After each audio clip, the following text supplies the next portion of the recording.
আমি এটুকু বলতে পারি, সকাল থেকে যারা আন্দোলন করছেন লালবাজারের ওই জায়গা থেকে, তাদের সঙ্গে তারা কোনো একটি যোগাযোগ তারা করেন। কুণাল ঘোষ মহাশয় বলেছেন যে আন্দোলনকারীদের তরফ থেকে ওনার সাথে যোগাযোগ করা হচ্ছিল যে এই লালবাজার অভিযানের পরিণতি নিয়ে মধ্যস্থতা করার জন্য। আমি এখানে সবার সামনে খুব পরিষ্কারভাবে জানাতে চাই যে আমাদের তরফ থেকে, ওয়েস্ট বেঙ্গল জুনিয়র ডক্টরস ফ্রন্টের তরফ থেকে কোনোরকম কোনো যোগাযোগ ওনার সাথে করা হয়নি। মঙ্গলবার নজিরবিহীন দৃশ্যের সাক্ষী থেকেছে কলকাতা। এক রাত খোলা আকাশের নিচে কাটানো তরুণ তুর্কিদের একরোখা মনোভাবের কাছে লৌহ কপট সরাতে বাধ্য হয় কলকাতা পুলিশ।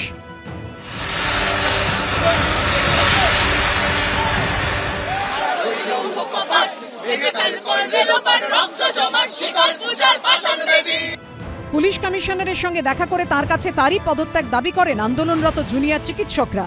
এই প্রেক্ষাপটেই মঙ্গলবার কুণাল ঘোষ দাবি করেন আন্দোলনকারীদের তরফে তার সঙ্গে যোগাযোগ করা হয়েছিল। অত্যন্ত মানবিক দৃষ্টিভঙ্গিতে সংবেদনশীল মন নিয়ে মাননীয় মুখ্যমন্ত্রীও গোটা বিষয়টির টাচে ছিলেন এবং শেষ পর্যন্ত আমাদের যিনি নগরপাল রয়েছেন তার সঙ্গে জুনিয়র ডাক্তারদের যে প্রতিনিধি দল আলোচনার মধ্যে দিয়ে আজকে ওই এলাকার ধর্ণা কর্মসূচি আপাতত ওখানে শেষ হয়েছে বলে তারা জানিয়েছেন। সকাল থেকে তাদেরই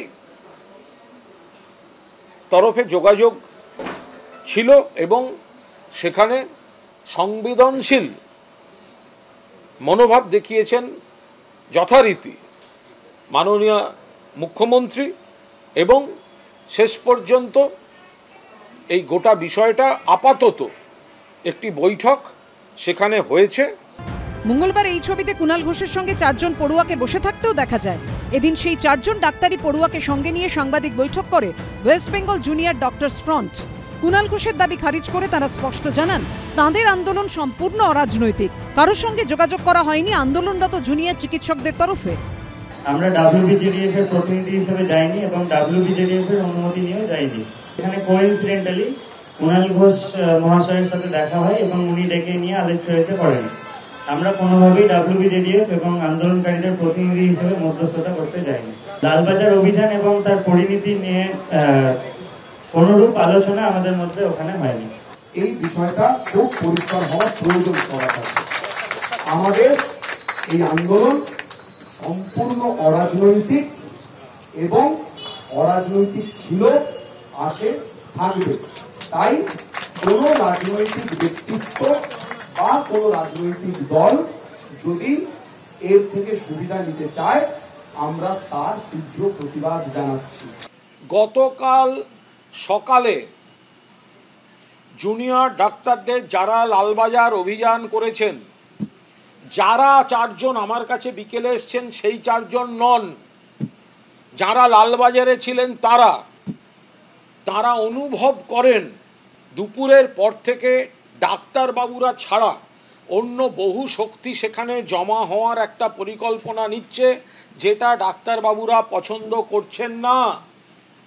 সেই ডাক্তারবাবুরা সকালবেলা আমার সঙ্গে যোগাযোগ করেন, দয়া করে আমাকে খোঁচাখুচি করবেন না, কুণাল ঘোষ মিথ্যে কথা বলে, টেলিফোন বলে যন্ত্রটা মিথ্যে কথা বলবে না। জুনিয়র চিকিৎসকরা যে আন্দোলনে কোনো ধরনের রাজনৈতিক রং লাগাতে দিতে নারাজ তা ফের স্পষ্ট করে দিলেন তারা। ঝিলম করঞ্জাই ও আশাবুল হোসেনের রিপোর্ট, এবিপি আনন্দ।